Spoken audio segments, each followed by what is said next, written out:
Hello, my name is Yun Sam.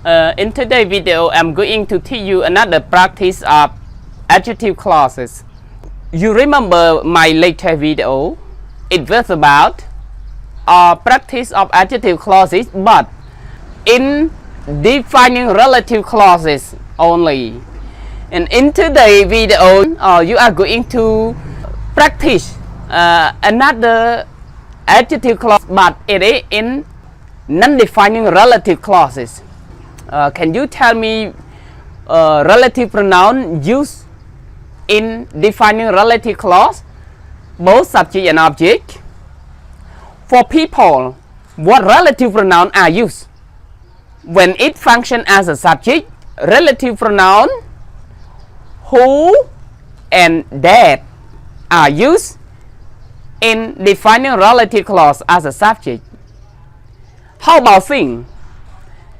When relative pronoun function as a subject for thing, we use which and that. How about object? In defining relative clauses, for people we use whom, who, that, and. No relative pronoun when it functions as an object. But whom is the most formal. We're talking about relative pronoun. Who is not mentioned in here because who for position.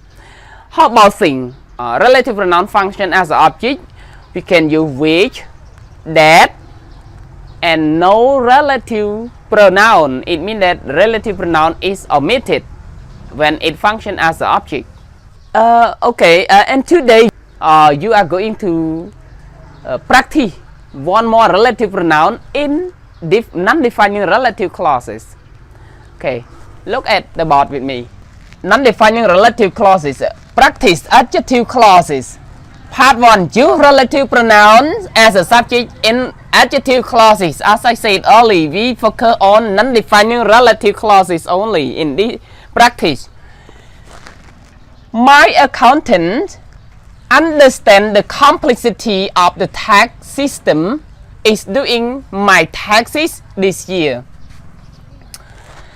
Accountant, the question is accountant a person or thing?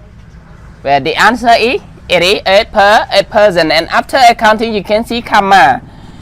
So, and after that, understand is the verbs. Before understand, we have to use subject. So with a person, we can use who.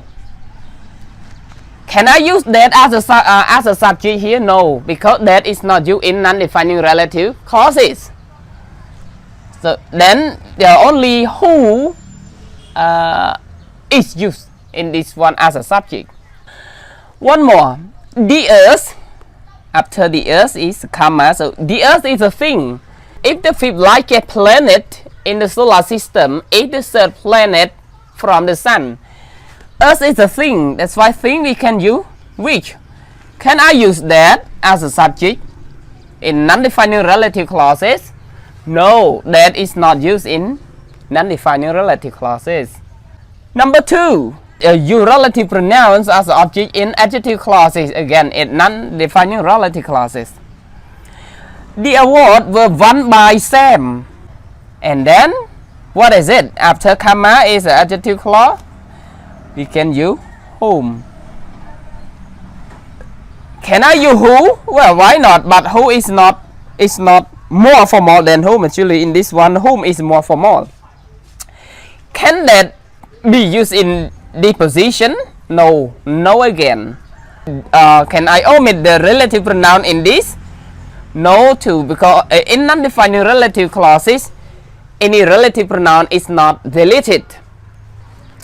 Number 2, that is John. After John is a comma, I work for. So again, after comma here, we can use whom. Can I use who? Why not who? But who is not formal.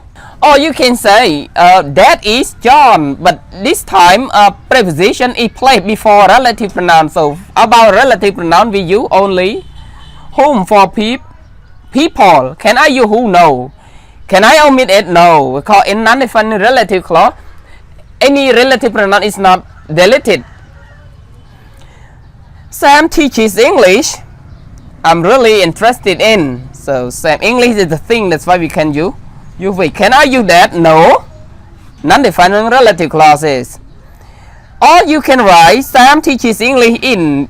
This time preposition is placed in front of relative pronoun.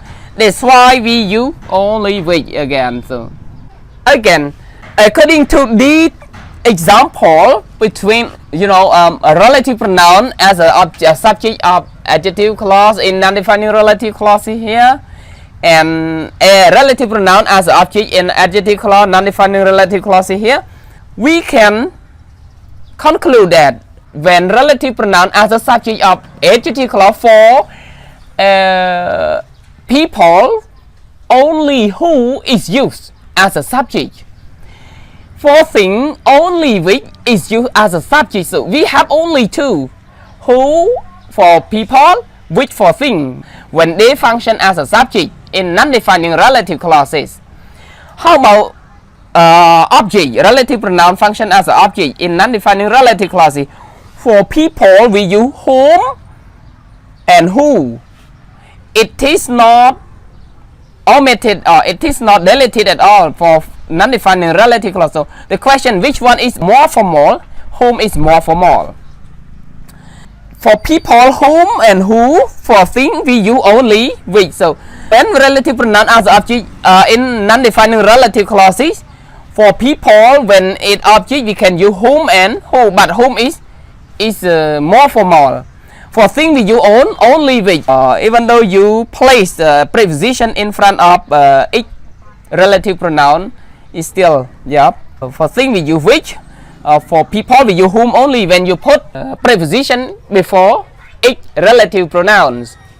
According to all the example, you can say that for people in defining relative clauses, when relative pronoun function as a subject, for people we use who, that, For thing we use which and that when they function as a subject.